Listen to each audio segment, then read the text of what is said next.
Welcome to another week, another show of Hawkeye with me, Dave O'Hara. Thanks for tuning in. Got another great show lined up for you this week. Craig and Stacy Schrader, Fight with Flash Foundation, doing good work today, as they usually do and always do, out for the University of Iowa Stead Family Children's Hospital. They'll be rejoining us next week, as they always do. But be sure to continue to support their great work at Fight with Flash Foundation via Facebook or fightwithflash.org.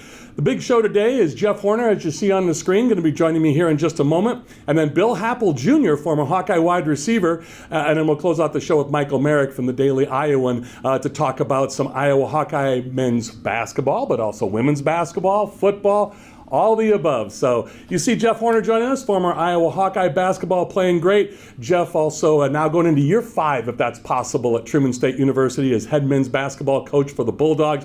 Very successful run there with national tournaments, conference titles, coach of the year awards.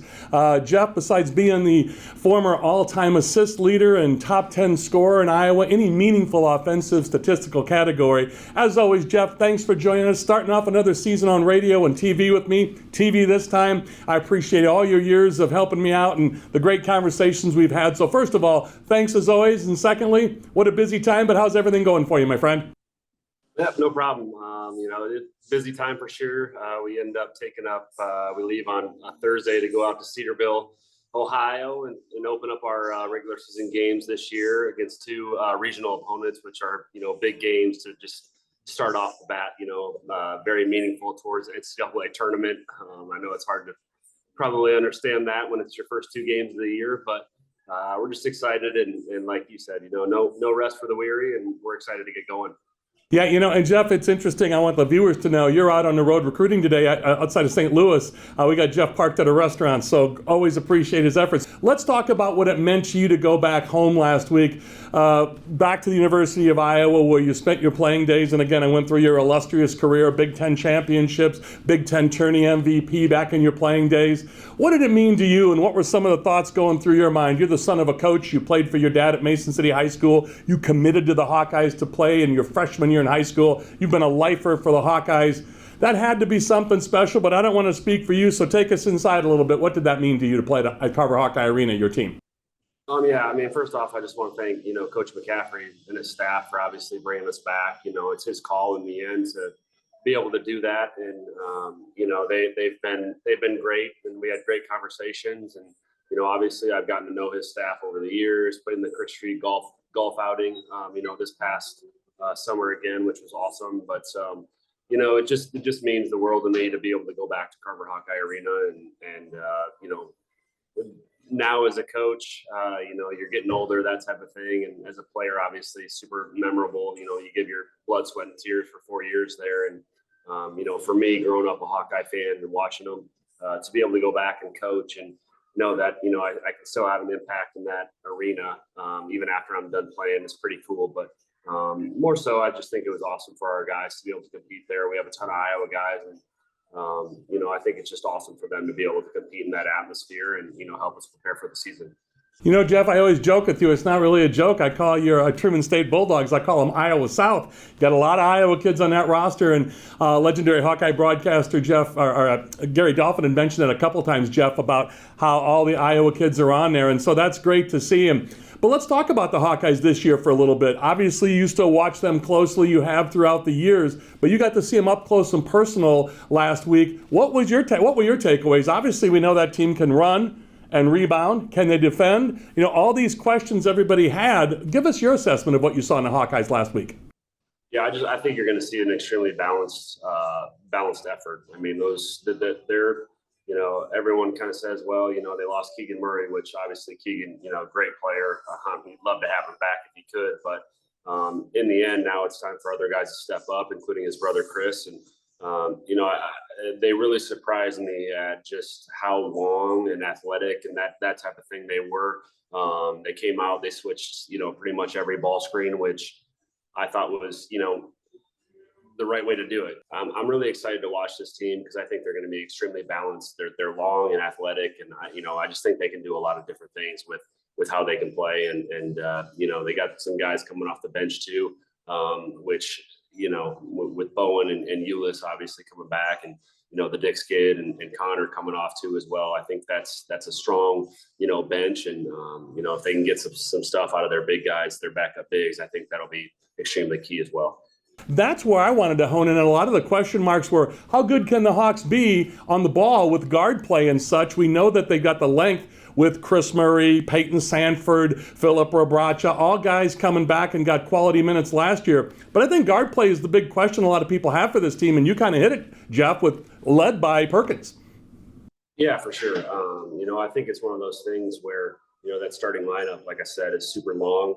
They got a lot of guys that can score. I think any one of those dudes can get 20 on a given night. I think you can bring Ulis and Bowen off the bench and really get up and maybe pick people up full court, that type of thing, and wear some people down. So they got a lot of different things that can happen, and I'm really excited to keep watching them, because I think they're going to surprise a lot of people, and they're going to have some games where they struggle a little bit, that type of thing too. But who doesn't? But I think they shared the ball extremely well, and I thought they took care of the ball extremely well too against us. So I'm excited to see what they do, and I think they have a chance to be a really good team and a surprise team in the Big Ten, in my opinion.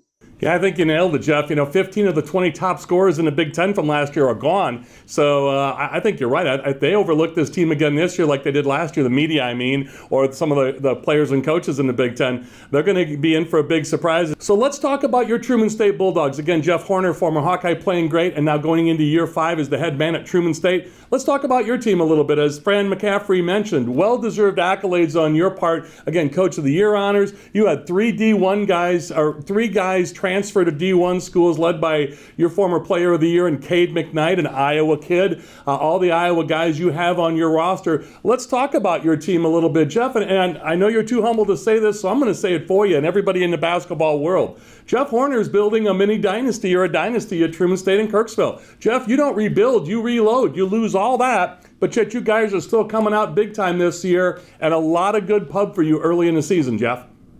Yeah, obviously, like you said, we lost 3, guys to go D1, 2 guys in Indiana State, and, 1 guy to Drake. We still got to play our season, so we had to kind of go out and get some guys to kind of, fill that void. And obviously, big guys are a little bit hard to, find sometimes, especially when you're trying to find them in the spring and haven't been able to kind of recruit them. So, we had some good big guys coming back too as well, which, was comfortable for us, to have to go find someone else. But we knew that we had, good players coming back, but we had to go find some depth. And I feel like we kind of did that this year. And, the 5 guys that are starting for us are going to be guys who have been in the program for at least 2 years. And so, I feel good about that right now with the experience that we bring back. But, and then I look at our bench right now, and probably our top 4 are guys who have all, either transferred in or freshmen. So, I think it's one of those things where right now I feel like we could be a really good team, but, the future looks bright too as well.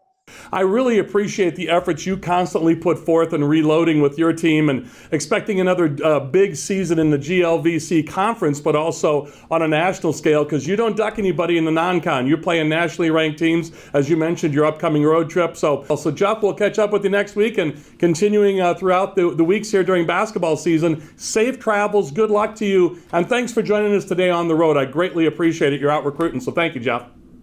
Thanks, Dave. Appreciate it. My pleasure as always. You're welcome. For Jeff Horner, former Hawkeye basketball playing great and head man at Truman State, year 5, I'm Dave O'Hara with Hawkeye. We'll be back with more, and Bill Happel Jr., former Hawkeye wide receiver, talking Hawkeye football in just a few moments. Hi, I'm Joel from Tice Chevrolet. We've lived through some very interesting times the last few months. Ensuring everyone's safety is more important than ever. That is why we're participating in the Chevy Clean program. At your request, we will pick up your vehicle, service it, and return it after we've cleaned it using the current CDC guidelines. This is just another way to work towards exceeding your expectations. So give us a call and let us show you what it means to be part of the Tice Automotive family. Who do you trust to produce the best yield? A seat company that's chasing technology, or a seat company that's writing a book on it? Merschman Seeds is a leader in technology. We're independent and family owned. Our sister company, MS Technologies, provides access to world-class traits and genetics. And our starting line seed treatment is second to none. Who can you trust with your yields? Merschman Seeds, your friend in the field. Welcome back to Hawkeye with me, Dave O'Hara. There's our buddy Bill Happel Jr. Bill joined us last year and with James Vandenberg out. But Bill, timing-wise, I would have you on anyway because you are the perfect guy to be joining us at this time of the year. You know what it's like being part of the Hayden Fry system, like Kirk Ferentz, 2 head coaches in 43 years. And I understand the fans were restless earlier this year, but now we see what a healthy offensive line and guys in the proper position. Ball control, Caleb Johnson, 200-plus yards, and the Big Ten Offensive Player of the Week, and Freshman of the Week. And you also talk about what it does for the passing game, but it gives the defense rest. Now you can have sustained drives, kind of like back in your day with Chuck Long and the rest of your guys. Yeah, it reminds me a little bit of my freshman year and Chuck's redshirt freshman year when we came out and got thumped by Nebraska and laid an egg against Iowa State. I think our only score was a defensive touchdown. And, we had a young offensive line. You had a fairly young team, coming off that Rose Bowl year before us. And it took a while for things to get together. And you're right, it started with that offensive line. And that kind of allows everything to happen. And when the offensive line's all gummed up, nothing else seems to work. And I definitely think that's where it started here. Yeah, and when you talk about being wide receiver in that offense with Chuck Long and playing with guys like that. James Vandenberg has said this numerous times, and I'll say it again since he's not here this week, but, a young Brandon Sheriff and a young Austin Blythe who are now doing very well in the NFL, James said when they were young, he got hit a lot because of them, but you mature and grow into that, and that's tough growing pains for a fan base and for a team itself, but we now see what happens when guys are in proper position. And Bill, again, perfect guy to talk to you are today, this week, because Iowa has their destiny in their hands, and you said, this is a perfect place to be at this time of year. But the intriguing thing, Bill, is with 3 conference games left, if the Hawks win out and Illinois loses 2 of their 3, the Hawks could still win the Big Ten West, and we never would have thought that a few weeks back, right? No, and I think that's the beauty of this team. As a former player, I'm just really proud of them because, they could have really just quit because, all the stuff on the outside, as the players talked about, there were people quitting on this team right and left, fans were. And the team has really hung together. And I don't know that they're talking much about, the next 3 games, but I guarantee you they're talking about Wisconsin. And I think it's really a testament to these kids, these guys, that they're able to block everything out. Well, and again, you know what that's like being a former player and going through that. And, we as media types and a fan base, we can talk about Big Ten championships and bowl games, but you nailed it. The team itself, as you know, as a former Hawkeye player, you're focused on that next team, and boy, they should be, because Wisconsin, with or without Paul Chryst, and now it's Jim Leonhard as the interim head coach, and probably will be their new head coach officially after the season. But you take a look at how Wisconsin has righted their course and righted their ship as the season has progressed. And hey, some of these players were around for these last handful of years of games, but 8 of the last 10 Wisconsin has had Iowa's number. Northwestern and Pat Fitzgerald a couple weeks ago recently had KF, Kirk Ferentz, and the Hawkeyes number, as has Purdue. They were able to exercise those demons against Northwestern and Purdue. Another very similar test this week against Wisconsin at Kinnick Stadium, though, on national TV, Bill. Yeah, I think Wisconsin has had Iowa's number, and the Hawks know that. And it's cliche, but they do really take it one game at a time. And this is a big game. There's no question about it. And Wisconsin has become a big game, and the players know it. They don't like getting beat, and that's why Purdue was big for them, because they had to get over that hump with Purdue. And these guys have lost to Wisconsin more than they've won. And so that's another big hurdle. So this is a big game. There's no 2 bits about it, but I really think that they seem to be real focused. So I'm excited to see them continue to take another step. Well, Bill, to your point, it's a neighboring state game. It's a another trophy game. So yeah, Big Ten West game, all the things you want in there, and a rivalry game nonetheless. So it's always great catching up with you, and thanks for getting us some perspective for this week and how the Hawks are moving forward. Always great catching up with you, Bill, and we're going to do it again very soon. By the end of the season, we'll do a little recap with you if that works for you. Hey, always great to talk to you guys, and happy to be on the show. Thank you so much. Here's Bill Happel, former Iowa Hawkeye wide receiver, Bill Happel Jr., and we're looking forward to catching up with Bill as the season progresses, former Hawkeye great. So back with more Hawkeye to close out the show with Michael Merrick from the Daily Iowan Television. Back with more Hawkeye in just a few moments. To have a strong finish, you need an excellent start. It's true on the track and also in the field. That's why Mershman Seeds works tirelessly to deliver cutting-edge technology year after year. Introducing Starting Line, Mershman Seeds' latest advancement in seed treatment, now providing added protection from white mold and sudden death syndrome all season. Ask for Starting Line seed treatment from Mershman Seeds, your friend in the field. Hi, I'm Joel from Tice Automotive Family. We are living through some of the most interesting and challenging times many of us have ever seen. Knowing who you can rely on is more important than ever. Many of us turn to our families to get us through, and the same holds true here. From our fair, upfront pricing to exceptional service after the sale, we truly want to exceed your expectations. So give us a call or stop by and let us show you what it means to be part of the Tice Automotive family. Make next harvest your best harvest with Mershman Seeds. First, our connection to MS Technologies makes us an industry leader for Enlist E3 soybean genetics. Second, Starting Line seed treatment, our most advanced seed treatment, comes standard with added protection against both sudden death syndrome and white mold. Third, upgrade with Saltril and Trunemco for maximum protection against sudden death syndrome and soybean cyst nematodes. There's only one leader in soybean technology, Mershman Seeds, your friend in the field. Welcome back to Hawkeye with me, Dave O'Hara. You see our buddy Michael Merrick. Michael, good to see you again. Great to see you, Dave. Thanks as always for being here. It's always great having you here. Michael, of course, you know, is on the other side of the camera usually, but works for Daily Iowa Television and KRUI, University of Iowa Radio.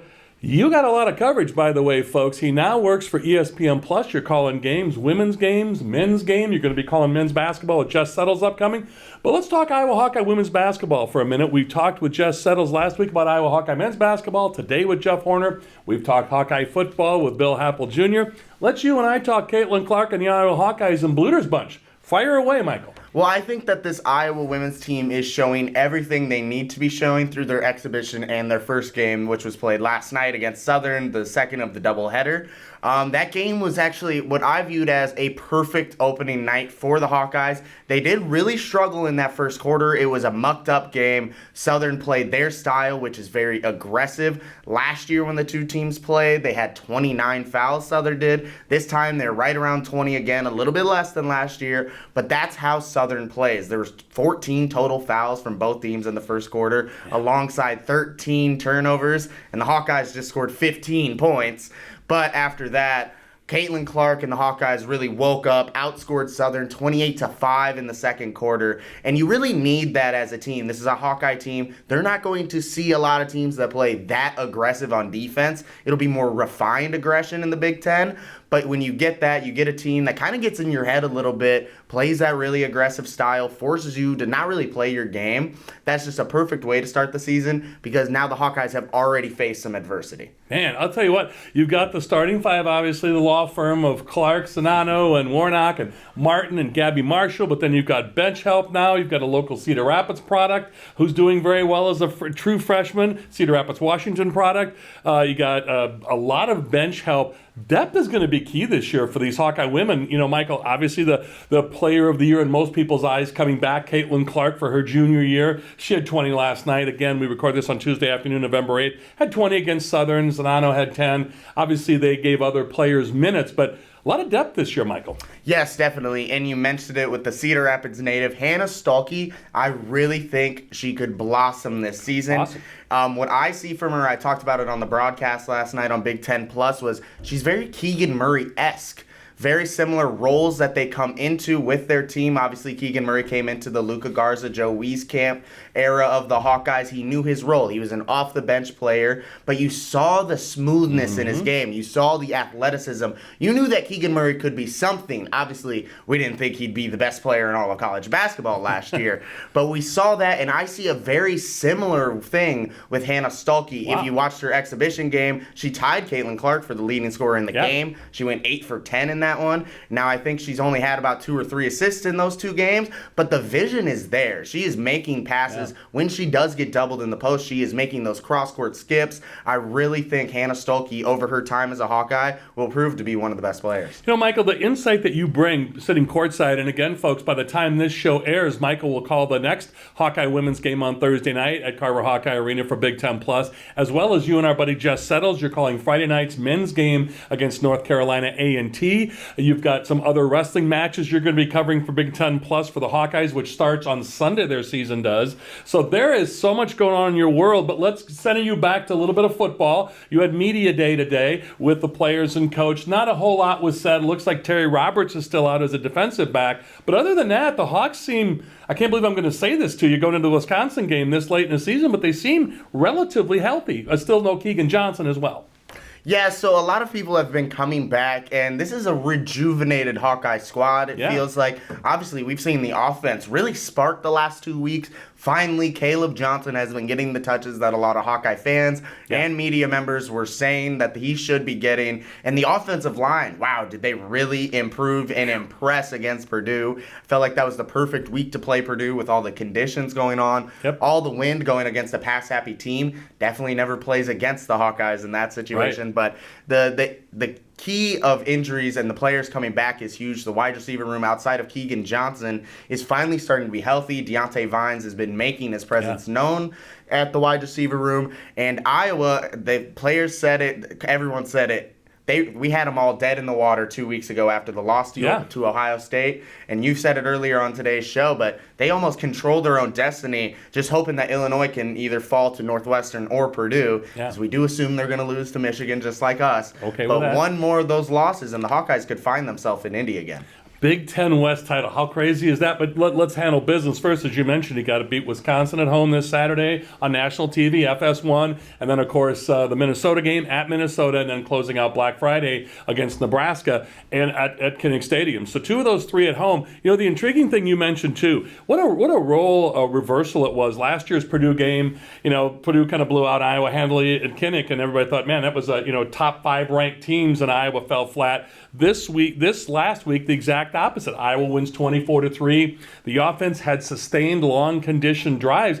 You know, Michael, you take a look at this and you think about it. The Hawks really are in some heady territory right now at 5-4. They've evened up the Big Ten, their record in the Big Ten at 3-3. They could conceivably finish 6-3 Big Ten, 8-4 in the season. But let's not get ahead of ourselves. Jim Leonard in Wisconsin, even though he's an interim head coach, he's really not a beginner. He knows that program well, took over for Paul Christ. I think the Hawks might be I think they're both playing each other at the right time for each team, truthfully. Yes, definitely. And Logan Lee talked about how excited him and the rest of the Hawkeyes are for this matchup, the battle of the 5-4 teams. They sit exactly in the same spot in the Big Ten West standings, and he really believes in the Hawkeyes scheme and players to really shut down this Wisconsin offense this week. I think it would be wonderful to see, and I hope Logan Lee is correct. Got to go with that feeling. Michael, great seeing you again. Great stuff. Fantastic seeing you, Dave. Thank you so much. He is Michael Merrick again with Daily Iowa Television, but also KRUI Radio. Most importantly, ESPN Plus, bringing you your Hawkeye men's and women's game and wrestling matches upcoming. Thanks to Michael again, as always, and also to Bill Happel Jr., also to Jeff Horner, and to you, the viewers, as always, for tuning into Hawkeye. I'm Dave O'Hara. That's all from us. Thanks to all of you. And as always, thanks for staying tuned at the end of the program for these rolling credits to give our advertisers and sponsors the attention and credit they so richly deserve. And as always, to our aforementioned guests and to you, the viewers. That's all from us at Hawkeye. Thanks to all of you.